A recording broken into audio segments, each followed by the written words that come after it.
Líneas. NQ, La Voz de la Provincia Mexicana y Ruta presentan Entre Líneas.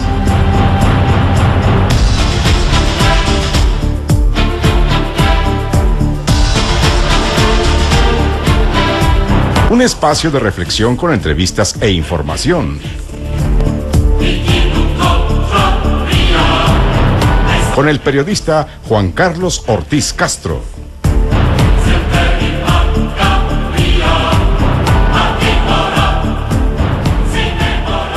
Gracias, don Jorge. Buenas noches. Son las 8:02. Transmitimos desde la capital del estado. Los saluda Juan Carlos Ortiz. Y hoy nos acompaña en el estudio la doctora Irma Eugenia Gutiérrez Mejía, presidente de Fundación Herrera Cabañas. Gracias por estar con nosotros. También el doctor Alfredo Ortega Pendini. Él es conocido médico de la capital del estado, pero fue delegado del ISSSTE en la entidad. Gracias. Claro, buenas noches. Y el diputado local por el Partido Nueva Alianza, Mario Vera García. Gracias, diputado. Muy buenas noches, Juan Carlos. Muchas gracias. Bueno, el motivo de este programa es el alcoholismo en los trabajadores en el sector salud. Nos encontramos una información hace aproximadamente como un mes, donde señalaba que Hidalgo lideraba el problema de alcoholismo en los trabajadores del Seguro Social, era en general. Pero revisando algunos documentos nos encontramos con que no solamente lidera en los trabajadores del Seguro Social, sino también en la población. Tenemos las tasas más altas de alcoholismo, tenemos las tasas más altas de enfermedades provocadas por el alcoholismo, etcétera. De ahí que el diputado, la fracción del Partido Nueva Alianza, presentaron una iniciativa de ley, que por cierto muy larga, 110 artículos, casi le llegaba a la Constitución, bueno, para justamente darle cauce y poder reglamentar el consumo, venta, distribución del alcohol. Pero, doctora Irma Eugenia Gutiérrez, el alcoholismo en los trabajadores del sector salud, ¿es alto, es grave? Es muy importante, a mí me quiero decir que es muy importante que el Seguro Social haya hecho este estudio. Es fundamental. En primer lugar, no se puede asumir el manejo de un problema si no se conoce. Claro. Y a veces las instituciones, las gentes, todo el mundo tiende a ocultar un problema, ¿no? Por eso sí quiero recalcar que me parece muy importante que el Seguro Social y que lo asuma además. Que lo asuma. Y que lo difunda. Claro. Que eso es otro claro. punto importante. Eso, ahora que estamos apenas en los inicios de buscar la transparencia, apenas en los inicios, ¿no? A mí me parece una actitud muy profesional y muy institucional del Seguro Social. En segundo lugar, hay que leer bien los datos, porque el estudio se llama Perfil de Salud de los Trabajadores del Instituto Mexicano del Seguro Social, y la autora es María Eugenia Velasco Contreras. Así es, y eso es muy importante, porque el estudio es más allá del problema del alcoholismo. Yo creo que va muy enfocado a algo que el Seguro Social ha trabajado a nivel nacional como ninguna otra institución. ¿Es la prevención? No, es el estilo de vida. Es decir, ahora estamos hablando ya hace algunas, más que nada una década, de los estilos de vida y el peso que tienen en el perfil de morbimortalidad. Y esto tiene que ver porque pues van cambiando, y sobre todo en el medio urbano, etcétera, etcétera, pues los estilos de vida son muy importantes. Tuve la fortuna y me dio mucho gusto dirigir a nivel nacional prestaciones sociales del Instituto Mexicano del Seguro Social. Y entonces, bueno, tenía yo, por supuesto, muy buena relación con prestaciones médicas, y entonces hicimos un programa conjunto que le llamamos justamente servicios de enlace. Servicios de enlace porque la idea era unir las actividades de prestaciones sociales con un enfoque dirigido a la salud. Y en prestaciones sociales pues se veía fundamentalmente los estilos de vida. ¿Qué son los estilos de vida? Y para los padecimientos que... La alimentación. La alimentación, el sedentarismo y sobre todo algunas adicciones, como son especialmente las llamadas adicciones legales, que es tabaco y alcohol. Tabaco y alcohol, que no las vemos como adicciones, que no las vemos como problemas. Y bueno, el tabaquismo es una de las adicciones que más matan, que más problemas causan. Y combinados, bueno. Entonces, este estudio a mí me pareció, entre otras cosas, muy interesante, porque se enfoca a todo el conjunto de ese perfil de morbimortalidad que hoy están delineando los modos de enfermedad y muerte del trabajador, en este caso del Seguro Social, pero hay estudios que lo ven también de todos los trabajadores de la salud. Doctor Alfredo Ortega, tú que fuiste delegado del ISSSTE el año pasado, tienes muchos datos en relación a esta situación. ¿Cuál fue la óptica y si hubo algún estudio por parte del ISSSTE en la entidad o del ISSSTE a nivel nacional? Mira, yo creo que hay que tomar en cuenta lo que hizo María Eugenia en el estudio, y realmente lo divide en 4 enfoques. Efectivamente, los 4 enfoques son totalmente complicados. Uno es la biología humana, que tiene que ver con las características del ser humano, que es la parte interna. 2, el medio ambiente. 3, el estilo de vida, que efectivamente en nuestro medio son los famosos usos y costumbres que tienen que ver con muchísimas de las complicaciones que tiene que ver, y lógicamente las características del sistema de atención a la salud. Son los 4 enfoques. Ahí cada uno tiene su participación y cada uno tiene lo suyo. Eso es determinante. Yo creo que aquí, te voy a dar mi experiencia que yo he vivido en el transcurso. Yo trabajé en todos, y con el Seguro Social nada más trabajé 15 días, o sea, no puedo opinar como ex trabajador del Seguro Social, porque aunque fui trabajador de 15 días, no, pero fui trabajador del ISSSTE, soy trabajador actual del DIF y del sector salud, entonces sí te puedo opinar. Pero siendo delegado del ISSSTE, teníamos el 23% de ausentismo de los trabajadores. En general. Y si a eso le aunas a lo que decía la doctora, que ella lo vio cuando le tocó, que no tenemos completas las plantillas, si a eso le aunas que los servicios están no nada más no incompletos, sino insatisfactorios para la gente, que es más la demanda que lo que podemos apoyarlos, etcétera, etcétera, etcétera, pues esto tiene doble complicación. Entonces yo podía tener un médico que no fuera a trabajar y lo apoyaba, o un proceso, una cirugía porque llegaba tarde de urgencia, etcétera, y logramos a tener hasta quirófanos de más. Entonces se experimentó una nueva forma distinta de trabajar que yo creo que funcionó, y me tengo que meter esta parte. Felipe Calderón implementa en el Instituto del Seguro Social y en el Instituto de los Servicios de Seguridad Social apoyos especiales para los rezagos. Esto cambió también el panorama de cómo atender a la gente, porque desgraciadamente no le puedes decir a la gente que no vaya.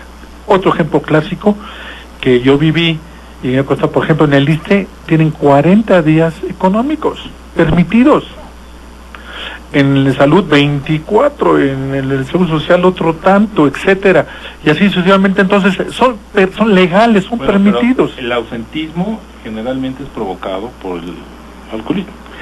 Bueno, yo te digo que es de acuerdo en la mayoría, ¿no? Los viernes y los lunes nosotros no tenemos, es diferente un poco al enfoque del Instituto del IMSS. Teníamos mucho ausentismo y se completaban los problemas, eran los lunes y los viernes. ¿Por qué razón? Porque el que no va a ir después pues va por su incapacidad, y lo que nos bloqueaba urgencias no era tanto el proceso de una enfermedad real, un sangrado, un infarto, no, es la gente que iba porque ya no había cupo en medicina familiar o donde la tenían, y entonces iba y nos bloqueaba urgencias. Entonces en lugar, y ahí lo llamamos por colores, como se hace ahora casi en todas las instituciones de salud, y entonces veamos, el rojo realmente es el que entra directo, ese lo atendíamos normalmente en 3 minutos. ¿Sí? Otro, el ámbar o el amarillito, etcétera, más tranquilo, tardaba 1 hora. Pero había unos que iban exclusivamente por una incapacidad, un machucón de un... Entonces sí, pero desgraciadamente, ya lo que platicaba la doctora, ¿verdad? Lo que es la biología humana, el medio ambiente y el estilo de vida, sobre todo esas 3 cosas, tienen que ver con el uso y costumbres. Le vas a ir el dientito, ponle coñaquito. ¿Está ido la patita? Dale cervecita. Se siente cansadito, un cigarrito. Y todo, pues lo permisible, pues es muy fácil, porque todo el mundo tiene en su casa todas estas cosas. Pero se hace costumbre, ¿eh? A las mujeres, ¿cuántas veces no oímos decir? No, enséñala, porque qué tal si la agarran borracha y la hacen fácil. Creo que ese ha sido un problema real. Y entonces para mí lo más difícil ha sido usos y costumbres, porque no, los lunes teníamos mucho problema, porque la gente o llegaba muy mal a trabajar, o muy cansado, porque la agarraban pues viernes, a veces sábado, y el domingo aparentemente se la curaban, pero el lunes estaban igual. Diputado Mario Vera García, una iniciativa muy interesante, pero que revela muchas cosas, porque ustedes investigaron, de acuerdo a la misma, una serie de datos muy reveladores, que la verdad, cuando uno lee esta iniciativa, dice, caray, pues sí es urgente regular esta situación de la venta, distribución y consumo del alcohol, fundamentalmente del alcohol. Porque hablan ustedes de que muchos jóvenes empiezan a consumir alcohol en la edad promedio de 17 años. Y además, una de las mujeres a esta edad, cuando iba a tomar, generalmente consumía de 4 a 5 copas. O más, diputado. Sí, pues, bien, primero que nada agradecerte el espacio, saludar a tu auditorio. Efectivamente, Juan Carlos, Nueva Alianza, de acuerdo a las cifras apabullantes que estábamos viendo en los medios de comunicación, en las diversas instituciones que se dedican a sacar las encuestas, nos dimos cuenta, y sobre todo en Hidalgo, en Pachuca, nos dimos cuenta que los jóvenes estaban siendo presa precisamente del alcohol, del abuso del alcohol y de las consecuencias que esto traía, colocándonos en el primer lugar en muertes de jóvenes por accidentes de vehículos, y todos estaba o tenía que ver relacionados con el alcohol. Con el alcohol. Por lo tanto, bueno, nos dimos a la tarea de hacer una serie de investigaciones, trazar un método de trabajo para poder combatirlo partiendo de la regulación de este consumo, porque sin duda estaríamos equivocados si nosotros queremos prohibir, ¿no? Estamos en este momento en un contexto, incluso a nivel nacional, en un debate donde, entre otras reformas y entre otras situaciones en la agenda nacional, se está hablando de la despenalización de la marihuana. Yo creo que frente a nuestras narices tenemos una droga que realmente está siendo definitivamente desastrosa para nuestros jóvenes hoy en la entidad y en el mundo. Quiero decirte que 2.5 de millones de muertes al año por causa del alcohol. Entonces, yo creo que tenemos que ir a una situación, como ya lo decían, de ir educando a la gente, formándola. Por eso es que esta iniciativa no nada más es una iniciativa sancionadora, al contrario, es una iniciativa de prevención, de promoción, de difusión, de concientización, pero de concientización real, escrito en la norma, dándole tareas precisas, tanto a los ayuntamientos como a la Secretaría de Salud, a la Secretaría de Turismo, a la Secretaría de Seguridad Pública. Es decir, que tengan realmente el Poder Ejecutivo y sus diferentes dependencias un instrumento que realmente sea útil para que la prevención hacia el abuso del consumo de bebidas alcohólicas sea real. Y la otra, que no vemos en nuestro país, no hay sanción para quien expende las bebidas. Estamos en una situación en el país y en el contexto estatal donde únicamente se sanciona al que lo consume. ¿Por qué no se sanciona también a las personas o a los establecimientos, obviamente, que lo están vendiendo y que lo venden en exceso? Y hay que ver si realmente son bebidas de procedencia lícita, o que son bebidas que están siendo adulteradas, o que se están vendiendo a menores de edad. Hidalgo es el único estado que no tiene legislación en la materia. No, hay otros 20 y tantos, alrededor, no, perdón, son como 13 o 14 que faltan por ahí.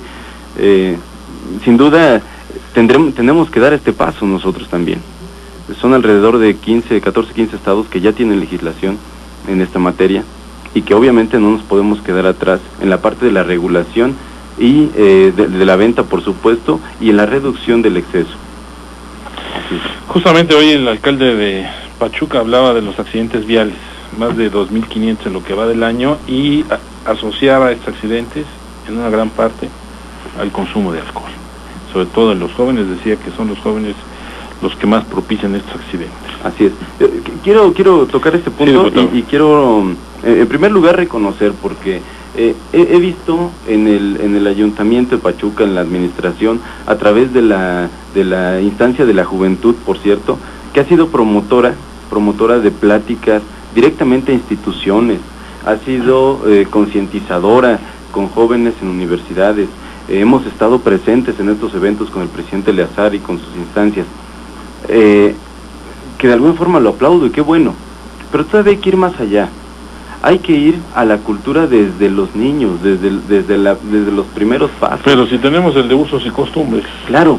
Ahí es donde está el problema, ¿no? Pero es un uso y costumbre que está mal, que está haciendo... Claro. Pero, hay que modificar la cultura. Que está dando que está trascendiendo hacia lo malo. Entonces lo que hay que hacer es modificarlo, regularlo. Por eso es que hoy emitimos esta iniciativa, para que precisamente vayamos eliminando esos usos y costumbres que se dan. Pero un uso y costumbre que se ve más incluso en la zona de la Sierra, la Huasteca, y que de veras es de miedo verlo, es que cómo es posible que nos puedan prohibir aquí en Calnali, por ejemplo, que en la calle no pueda yo ir tomando mi cerveza o sentarme en la banqueta con mis amigos a tomar una botella, porque es un uso y una costumbre, ¿eh? Allá pasan y hasta les dicen salud a los policías. Pero vamos a una pausa y regresamos con ustedes, por favor. Bueno, ya regresamos. Doctora Irma Eugenia Gutiérrez Mejía, nos estaba platicando, a ver, ustedes hicieron un estudio muy interesante entre los jóvenes preparatorianos. ¿Qué resultados arrojó ese estudio? Justo con el Instituto Nacional de Psiquiatría, una de las investigadoras más importantes en este terreno, entonces no lo era, hoy es la directora del Instituto Nacional de Psiquiatría, María Elena Medina Mora, y la invitamos, vino con nosotros y se hizo el estudio en preparatorianos. Y lo que veíamos, bueno, pues es un problema, y de la inducción que se hace al alcoholismo, ya decía el doctor Ortega, algunos son factores que se han denominado genéticos, nunca queda perfectamente claro, pero sí se ve la asociación, eso sí. Entonces, pero en el estudiante, en el preparatoriano, más interviene uno de los factores de inducción, que es la pertenencia a un grupo. Es decir, uno tiene los chavos banda, por ejemplo. No, los estudiantes de preparatoria, okay. Los estudiantes de preparatoria que todos toman, y entonces, ¿cómo que tú no vas a tomar? Y entonces, sociabiliza. Es el preparatoriano empieza a tener esa vida de grupo fuera de familia, ¿no? Entonces, hay una inducción del grupo, y a veces quien no quiere es mal visto, o le acosan, etcétera, y entonces eso se veía. Y otro asunto que también se encontró que tenía un peso importante eran las costumbres familiares. Era frecuente que los padres mandaran a los hijos a comprar el alcohol. Entonces eso, o que en las fiestas familiares hubiera alcohol siempre, o en las reuniones sociales. Entonces eso influía mucho. Y sí se encontraron no el 100% de los accidentes automovilísticos, no. Porque hay que manejar con precisión los datos, ¿no? Pero sí un porcentaje altísimo. Sí, muy alto. Más del 40%. Un porcentaje muy alto de los accidentes a vehículo de motor, porque no son nada más los carros, ¿no? Entonces sí están relacionados con la ingestión del alcohol. Bueno, ustedes ven que en el Distrito Federal, cuando se echó a andar el programa del alcoholímetro, disminuyeron los accidentes. Aquí no, investiguen porque aquí no, a pesar de que se echó a andar el programa del alcoholímetro, ¿no? Doctor Ortega Apendini, cuando fue delegado, usted seguramente vio muchas situaciones del personal o que se presentaba a trabajar alcoholizado o que traía la resaca del alcohol. Es una latente situación en los trabajadores del sector salud, porque preocuparía si ellos entran a una operación, ya sea el médico, la enfermera o el mismo camillero, que pueda manejar, tenga un mal manejo del paciente. Yo creo que tomar un punto importante que en este caso sí que considero para oír la opinión de Mario y de la doctora Irma. Creo que muchos de estos problemas que vivimos hoy en día es que están disfrazados porque no es auténtico la relación, ¿no? Efectivamente, ponemos en un certificado de muerte y decimos en este caso, murió de traumatismo cráneoencefálico. Pues sí, efectivamente. Pero no son las causas. Un paro cardíaco, o de falla múltiple, bueno, le ponemos. Pero a lo mejor fue adicción, fue alcoholismo, venía metido con cannabis, tenía crack, tenía heroína, cocaína, cualquiera. Vamos, o combinado, porque ahora para una cosa usan otras. Eso es muy importante. Y hoy en día mucho de lo que pasa, vamos a decir, en lo que llamamos violencia, tiene que ver con relación con algún estupefaciente, el que tú quieras. Algunos baratos como el tiner, como los cementos, etcétera, pero de todo hay, así como se emborrachan también en la acera de cualquier pueblo, también en la mejor cantina de Pachuca y en el mejor lugar de Pachuca. Totalmente. Yo sí creo que es muy difícil poder ver porque pues ya no permitimos ahora que suceda, no puedo hablar de antes. Hoy en día realmente siempre le hemos pedido al trabajador que mejor no vaya, tiene menos riesgos, menos problemas, menos todo. Pero también pues mucha gente también trata de engañar o trata de cubrir y va con algún efecto de algún o psicotrópico o algún medicamento. Entonces esto tarde o temprano pues es muy difícil saberlo porque aunque tienes directores en todos los hospitales y en todas las clínicas, no puedes valorar a todo el personal. Pero sí, desgraciadamente el ausentismo tiene que ver con esto. A mí lo que me gustó del estudio de Seguro Social es que tiene que ver con casi todas las adicciones, con tabaco, con cannabis, con obesidad, que está tapando, es una enfermedad que nos está asociada, ¿no? Nos está hoy en día rebasando en todos los aspectos en este país. Creo que la primera vez que ganamos, ahora sí que en todo, en obesidad infantil, o sea, estamos ganando en lo malo, no lo bueno, porque lo malo es más fácil. Considero que efectivamente debemos enseñar más a los jóvenes, parte que tiene que ver pues el área legislativa, los maestros, etcétera, nosotros educar a la familia, también acostumbrarlos a que ya no es normal o bueno, entre comillas, ponerse a la changa sobre beber. Es muy obvio quién sí tiene y quién no tiene problemas con el alcohol, es muy obvio. Una gente que toma 2, 3 tragos, se para y se va a trabajar, no tiene ningún problema. Una gente que fuma un cigarro después de comer no tiene ningún problema, etcétera. Pero si de eso es agarrarse y ponerse hasta las chanclas, como lo hacen cada 8 días o 3 veces por semana, entonces esa gente sí tiene problemas. Entonces hay definiciones muy claras para esto, ¿no? Entonces yo creo que así es.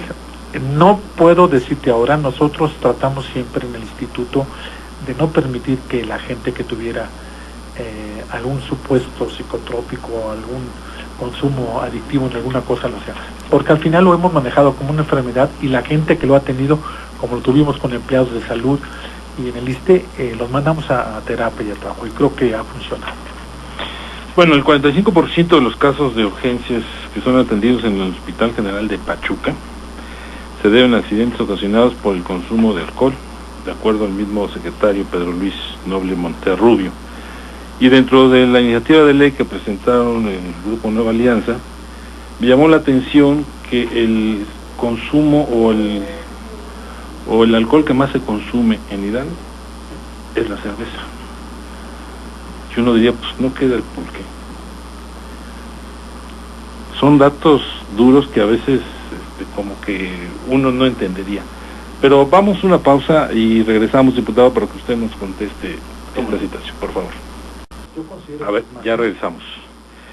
De acuerdo al Instituto Nacional de Psiquiatría, y esto en la fundamentación de la iniciativa, el Instituto Nacional de Psiquiatría Ramón de la Fuente, el 9% de las mujeres entre 18 y los 65 años de zonas urbanas beben 5 copas o más en cada consumo. El 1% de mujeres son dependientes del alcohol, el 10% de las bebidas alcohólicas que se venden en México es consumido por mujeres. Total que hay una estadística sobre el sector femenino que va en aumento, no va disminuyendo, va en aumento. Pero bueno, el consumo de las cervezas en el estado. Así es. Primero comentarte que en el consumo de las mujeres el aumento ha sido sustancial, ha sido tremendo en comparación del hombre, que se aumentó alrededor del 2008 al 2010 unos 6 puntos porcentuales. pero en mujeres aumentó casi el 14%. Casi el 14%. Entonces, es una cifra que llama la atención y que debe de estar muy cuidada, muy vigilada, y precisamente por eso viene esta iniciativa. El consumo de la cerveza. ¿Por qué el consumo de las cervezas es más fuerte, es el que más se consume? En primer lugar, es uno de las bebidas más económicas. Es económica, de fácil acceso a ellas. La distribución y la venta de la cerveza es casi como esos productos de las bebidas gaseosas, las bebidas gaseosas, chatarras, que en todas las comunidades misceláneas, de casi todas las comunidades de la entidad, por ejemplo, hablando del Estado de Hidalgo, las venden. Entonces es de fácil acceso. Las venden a menores de edad, porque hablaba la doctora, incluso, no me recuerdo si aquí o fuera del aire, los papás tienen la cultura incluso de que mandan al niño incluso a comprar, y eso se nota mucho más en las zonas rurales, que van a la tienda por la cerveza y todo. Hay casos donde los menores, en las fiestas, donde los papás mandan a los menores, se quedan con 1 o 2 cervezas del cartón como agradecimiento por haber ido por su cartón de cervezas. Entonces, el acceso a la cerveza es muy fácil y es muy económico. Por eso se está dando esta situación, esta prevalencia. Por eso es que también las sanciones en esta iniciativa no son únicamente para los establecimientos, también son para los padres. También es para los padres, porque los padres no están cumpliendo con su función de educar y de formar a los niños. Bueno, en segundo lugar de preferencia del consumo de alcohol son los destilados, y luego el tercero son las bebidas preparadas, y en cuarto es el consumo de lo que es el vino de mesa, y finalmente el alcohol 96. Yo también pensé que el alcohol 96 era de mayor consumo, y no, es el que menos se consume. Así es, y quiero decirte que, por ejemplo, los destilados, y los destilados hablando desde la caña, que también es una bebida muy barata, muy económica, y en las zonas rurales también de muy fácil acceso. El refino, ¿no? El que le llaman el refino, que viene directamente de la caña, de un proceso de destilación, y que lo tenemos en gran parte de las zonas de la sierra y de la Huasteca hidalguense. Doctor, ¿usted quería decir algo? Sí. Si me permite, Juan Carlos, yo quiero volver al asunto del trabajador de la salud. Qué bueno que estamos hablando más ampliamente. Pero yo sí voy a hablar en defensa del trabajador de la salud por 2 cosas. En primer lugar, cuando se habla en la encuesta de el bebedor, quiero señalar dos cuestiones. 1, en primer lugar, no se señala que están bebiendo o bebidos en el trabajo. No. Que es diferente. No, es una encuesta. Sí, es diferente. Una encuesta que... es muy importante. Sí. Y está hablando de un problema, indudablemente. Pero yo no quiero que su público se vaya a quedar con la idea de que los médicos llegan con un cierto grado de alcohol. Porque yo creo que eso sí se da, pero yo no creo que sea lo común. En segundo lugar, que se habla del trabajador de la salud, pero si ustedes ven al interior la categorización que hacen, que están los médicos, hombres y mujeres, enfermeras, hombres y mujeres, y los administrativos, donde se hace la carga mayor de alcoholismo, es el administrativo. Qué mal, sí, es que mal porque no, finalmente exacto, son empleados. Pero el acto médico, pues, que está a cargo de médicos, enfermeras, laboratoristas, todo, es mucho menos la carga. Yo sí quiero, porque no quisiera que se quedara la idea de que todos los médicos, no es que digan tomados no es así, definitivamente no. No, pero sí llama la atención este estudio, y sobre todo que Hidalgo salió... Juan Carlos, yo le digo una cosa. Sí. Tenemos este estudio, afortunadamente. Claro. ¿Y el de otras profesiones? No, pues debe ser incluso hasta mayor. Es decir, tendríamos que ver si lo estamos relacionando con un trabajo, con una actividad laboral. No podemos decir beben más o menos. No quiero poner los ejemplos profesionales. El riesgo es mayor de un médico, ¿no? Porque un médico está manejando una vida. Un piloto está manejando la vida de 100 personas, ¿no? Sí, pero digo, la comparación no la podemos hacer porque está hecha muy escrita. El otro estudio que se hizo en el Instituto Nacional de Psiquiatría, ese sí va muy enfocado a los médicos, pero va enfocado a un sector médico que son los residentes de tercer grado. Y eso es un trabajo absolutamente estresante. El alcoholismo está ligado a dos cuestiones muy serias. Bueno, ya se dijo algunas cuestiones, una correlación genética, pero a la depresión y al estrés. Entonces, el residente de tercer grado es un trabajador que incluso yo siempre he pensado que es exagerada su presión en el trabajo y su jornada de trabajo. Entonces, ahí los datos que encuentran en el instituto son más altos que el promedio. Pero si uno ve ese sector, que fue hecho además en el Hospital General de México, que sí está saturado y que tiene una carga de trabajo muy fuerte, no podemos generalizarlo. Yo creo que ni siquiera podemos generalizarlo a otros residentes de tercer año en otras instituciones. Entonces, acotemos las cosas, porque a veces tendemos a que encontramos un estudio y podemos generalizarlo, y no es así. No es así. Este estudio está, el del IMSS está bien hecho, es amplio, en las 32 delegaciones y 20 y tantos mil encuestas. El otro está muy centrado en eso. Entonces, veamos, ¿no? Que así es que yo sí defiendo el trabajo de los trabajadores de la salud y no creo que sea nada común. No digo que no se dé, ¿eh? No digo que no se dé. Bueno, ya por ejemplo, el doctor Ortega Pendín, él fue delegado del ISSSTE aquí en Hidalgo, y él hablaba del ausentismo de todos los empleados, médicos, enfermeras y personal administrativo, pero provocado justamente por el alcoholismo, doctor.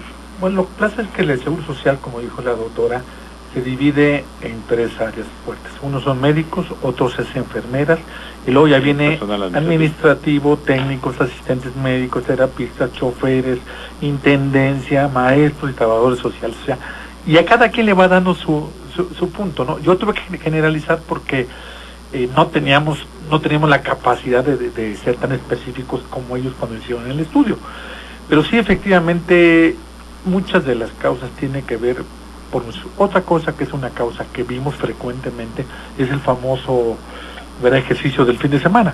El sábado se ponen a correr como locos, ¿no? Y el lunes amanecen cansadísimos y no van a trabajar tampoco. O sea, no estamos acostumbrados a hacer ejercicio físico ni nada. Entonces hay muchas causas, principalmente los lunes que te digo y los viernes, teníamos saturación en el servicio de urgencia, pero mucho era precisamente por la compensación, porque nosotros servimos a los que sirven en el instituto, y entonces es muy diferente a un trabajador que tuvo una lesión en mano, o un trabajador que estaba trabajando y se lesionó, etcétera, en el trabajo. No, nosotros tenemos esa tendencia, ¿no? Y el 46% por los maestros, el resto por los demás, el 12% salud, etcétera, etcétera. Entonces, teníamos que atender, nosotros atendemos a todos ellos. Entonces, nuestro personal se volvía insuficiente para algunos horarios pico y algunas horas pico, y nos causaban problemas. Ampliamos ahora los servicios de consulta externa, urgencias, todo se ha ido haciendo poco a poco. Se quedó ya cómo efectuar el cambio ahora de la fase B, que es hacer la cosa de gobierno, y luego ya la fase C, o la tercera parte, que es hacer otra área hospitalaria, y ya salido, porque a tarde o temprano nos fueron rebasando todas estas. Vamos a otra pausa y regresamos con ustedes, por favor, que es la última. Regresamos al último tramo del programa. Llamó mucho la atención el estudio por una razón, porque sabemos que Hidalgo es uno de los estados, si no es el número uno, pero está entre los primeros de mayor consumo de alcohol. Ese es un dato duro, ¿no? El otro, en enfermedades de cirrosis, que ese es otro dato duro. Y tercero, en obesidad. Entonces, todo esto está asociado a un problema de salud, y si a eso le agregamos el consumo de alcohol, pues entonces estamos ahí mezclando, haciendo una bomba molotov, ¿no? Doctora, en el caso del sector salud, y usted bien lo dijo, no todos son así, pero parece que la tendencia va al alza, porque me decía usted justamente de los médicos que están en su tercer año de... Que es muy estresante. Es muy estresante. Pero hay una cuestión que yo quisiera señalar cuando hablaban de que si llegan los médicos o no llegan los médicos el lunes o el viernes. Bueno, también ahí es un asunto administrativo y de control, ¿eh? También. Sí. Y por otra parte, también vemos que el sector salud, todo el sector salud, bueno, que entre otras cosas no tenemos un sector salud en el país, tenemos sus sectores, porque debería haber un sector, pero bueno, no lo hay. Pero de todos modos, para toda la atención a la salud, dijéramos, y cuando digo atención a la salud, no me refiero a la atención médica a la salud, que esa es una parte muy importante. Y nosotros siempre estamos pensando que la atención a la salud está en manos de las instituciones aplicativas de salud, pero estamos viendo, y aquí el doctor Ortega decía, tenemos el maravilloso primer lugar en obesidad infantil.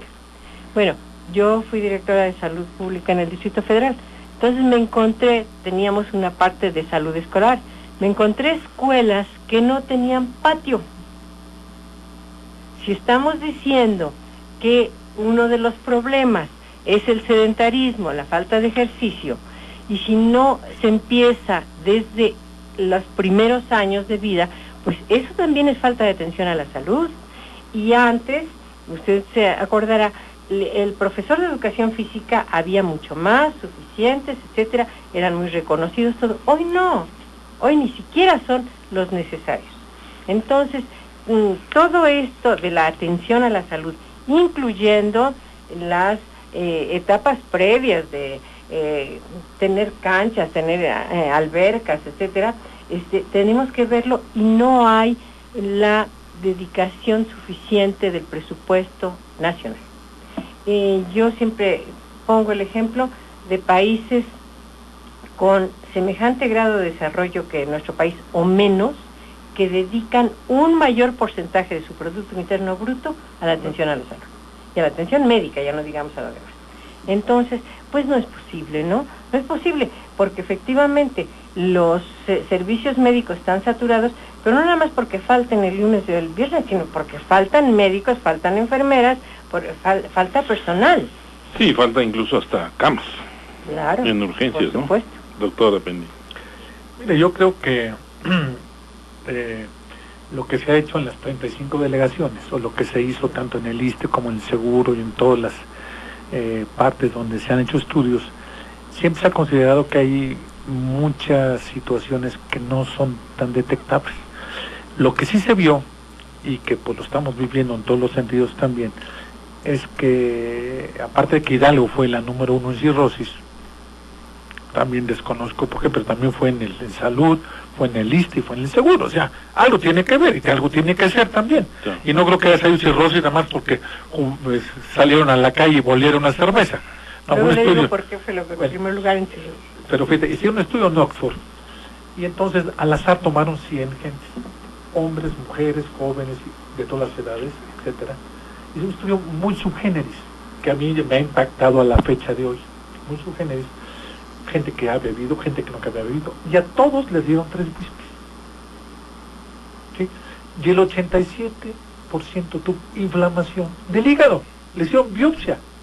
O sea, el estudio permitió que hicieran una biopsia hepática, y 87% presentó inflamación del hígado, sin sesgos, sin nada. Entonces, algo tiene que ver, y algo tiene que hacerle al hígado. Entonces, la más clásica de muchos trabajadores que hemos oído, ¿para qué quieres hígado sin hígado? Pues tienes. Entonces digo, no va por ahí, tenemos que educarnos, cambiar la forma de ser. Yo que la gente que no sabe beber, que no beba, y toda la gente que esté infringiendo, hay que empezar a cancelarlos, suspenderlos. No hay otra manera, no podemos, tenemos que ser un poco más radicales, tenemos que emplear más dinero también en la salud, porque ahora lo más difícil es la prevención. Ahora vivimos, ¿verdad?, un 14% porcentual más que hace 20 años, pero un 60% porcentual más que hace 60 años. O sea, antes los maestros se jubilaban y a los 3 años de jubilar se morían, decían, es que se jubiló, no, pues porque así era la vida.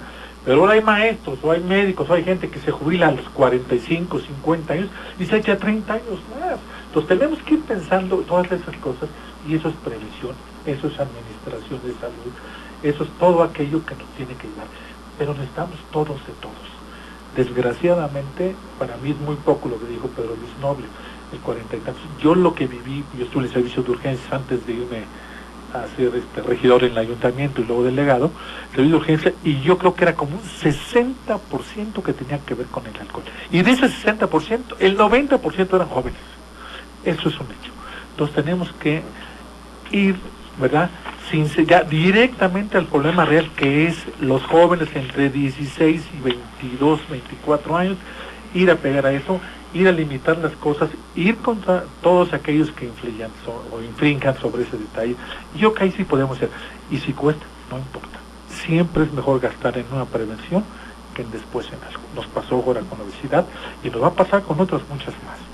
¿Ya? Yo creo que el Seguro Social tuvo en este caso, este estudio, de hacerlo en todos, y fueron más de 25,000 encuestas, lo cual, pues tiene que ver, o sea, encuestar a 25,000 gentes no es ningún trabajo fácil. Y de las 35 delegaciones del ISSSTE y del IMSS, cada quien tuvo sus cosas y todo. Nosotros hicimos un Preveniste, que es un sistema que hizo, en este caso, Sergio Hidalgo Monroy Portillo, que fue nuestro último director general, que me tocó trabajar con él, un excelente trabajador de la salud, y todo lo enfocó al último, ¿verdad? El último año que estuvo, enfocó todas las baterías, cargó todo lo que metió en recursos humanos, todo fue prevención y prevención. Le metió más del 80%. Tenemos ya profesores de educación física en todas las delegaciones, ya tenemos nutriólogos en todas tenemos psicólogos, tenemos ahora muchas más cosas que aparentemente se hizo un gasto aparentemente inútil. Yo creo que ya eso es lo que hay que hacer en todos lados, ahorita toda esa gente y así. Nosotros en el instituto tenemos media hora todos los días, donde todos los trabajadores se salen y se ponen a hacer ejercicio, todos los trabajadores. Les permitimos esa parte, estuvimos con ellos algunas veces brincando, y eso es muy bueno. Estamos tratando de que salieran también 15 minutos afuera para que no envicien, etcétera, que lo hagan. Todo eso es un sistema que tiene que ver finalmente con la administración de salud y de recursos. Claro. Bueno, y dentro de la iniciativa que presentó el Grupo Nueva Alianza, solicitaba el hacer un catálogo y un padrón de licencias y permisos a nivel estatal. Yo creo que yo casi le leí toda la iniciativa, pero sin demérito de los demás, yo creo que lo más importante es eso, el padrón, y que sea público, saber qué establecimientos están autorizados para la venta y distribución de productos y qué establecimientos pueden permitir el consumo adentro de los mismos o afuera, etcétera, ¿no? Creo que eso a mí me pareció muy interesante, diputado. Así es, Juan Carlos. Quiero decirte que esta iniciativa es muy innovadora, a pesar de lo extensa, y que desafortunadamente sí tenemos que ir hacia unas legislaciones más cortas, más concretas, pero hay algunas que por su naturaleza ameritan ser muy claras y muy precisas. Bueno, que yo creo que 110. Muy claras, muy precisas. Se me hace exagerado, pero bueno. Sin embargo, quiero decirte que son necesarias. ¿Por qué? Porque había que darle la definición a todos los tipos de establecimiento, a todos los tipos de bebidas. Hay que definirlos. Y en este sentido, estrictamente del catálogo que se pretende se tenga, porque a lo mejor entre comillas lo tienen las instituciones que emiten las licencias, y entre comillas las tienen porque muchos incluso están trabajando sin regulación, con amparos. Pero aquí, ojo, lo importante que mencionas, ¿no?, que recalcas, que sea público, que todos podamos tener acceso a él, saber si realmente son establecimientos responsables, si son establecimientos certificados, porque en esta iniciativa le damos la oportunidad a la Secretaría de Turismo de verificar y certificar, así como también a los ayuntamientos, de tener inspectores que estén debidamente requisitados bajo perfiles muy estrictos, para que puedan realmente hacer los operativos de inspección. Y para precisar un dato que comentaban hace un momento, el Estado de Hidalgo ocupa al 2008, porque lamentablemente la Encuesta Nacional de Adicciones no lo publicó por entidad federativa, no es por región, pero en el 2008 estábamos en el cuarto lugar. En el 2008. Pero la tendencia ha sido hacia la alta. Entonces, habría que revisar en este momento en qué lugar estamos. Pero hemos estado por encima de la media nacional en el consumo de bebidas alcohólicas. Pero ahora, estamos hablando sobre una vertiente muy importante que estaba platicando aquí el doctor Ortega, que es la parte de la prevención y los recursos económicos también para la prevención, y la parte de la infraestructura, incluso desde las escuelas y el eje transversal educativo y de infraestructura. y de igualdad de condiciones. Hay otra vertiente muy importante, las consecuencias que causa esto. Las consecuencias en la parte delictiva, en la parte de agresión. El 37% de los delitos y el 57% de los suicidios están relacionados estrechamente con el alcohol. El 15% de niños maltratados o de casos de niños maltratados, sus padres son bebedores excesivos. Entonces, ahí hay una consecuencia grave que el Estado no está atendiendo. Y lo único que pasa es que nada más nos enfocamos a las sanciones, lo que hablábamos en un inicio. ¿Y dónde está esta, incluso que es una nueva figura jurídica, que es la impartición de justicia terapéutica? Donde también el Estado se haga cargo de las personas que están siendo víctimas del abuso del alcohol, del consumo del alcohol. ¿Dónde está esa impartición de justicia? No hay. Y este instrumento jurídico, esta iniciativa que estamos proponiendo, es una puerta para que la procuración de justicia también sea terapéutica, sea tratada también. Pues doctor, esperamos que no se quede en la congeladora esta iniciativa, porque sin lugar a dudas es un paso. No quiero decir que sea la panacea, pero es un paso. Sí, desde luego. Qué bueno que nos la ofreció el diputado. Yo sí quiero conocerla. Me parece importante, y sobre todo si está encaminada a algo que se sabe que funciona, que es la regulación. Sí, porque no vamos a caer como en Estados Unidos en el 29, ¿no? Pero la regulación del proceso, ¿no? Pero doctora, por ejemplo, en los servicios médicos, pasar el alcoholímetro a los doctores antes de entrar a la sala de operaciones. Bueno, no sería eso, sería... Igual que sucede con los que manejan los microbuses. O sea, un chequeo como en la policía, con muchos casos. ¿Cómo? No pasa nada. No es malo tampoco. El que nada debe, nada teme. O cuando salga de la operación, como los jugadores, ¿no? Hacerles el antidoping, ¿no? Mira, no pasa nada. Como dijo la doctora, hay casos... como que no le gustó, ¿verdad? No. Yo sí decía tan personal, son muy escuetos y nos damos cuenta. Digo, se ha descubierto en alguna área anestesiólogos que usan alguna de las... Sí, y se sabe y todo el mundo se da cuenta. Pero son mínimos. Pero es un mínimo. Y es muy difícil esconderlo. Entonces también hay que ser prácticos. Hay diputados que yo conocí, no digo de esta legislatura, pero hubo diputados de otras legislaturas que subían a la tribuna mal. Y hubo un diputado aquí del estado de Hidalgo, en el Distrito Federal, en el Congreso Federal, que subió en estado inconveniente. No digo el nombre, pero bueno. Así es. Es en todas las profesiones. Claro, eso es lo que digo. Pero hay profesiones con más riesgo que otras. Pero sí, evaluemos bien el asunto, ¿no? Es muy valiosa la encuesta, pero nunca nos dice que incluso lo que yo decía, si ustedes ven el asunto entre los médicos y enfermeras es mucho más bajo, pero engloba a todos los trabajadores de la salud, ¿no? Pero bueno, vayámonos con tiento y leamos bien los estudios, ¿no?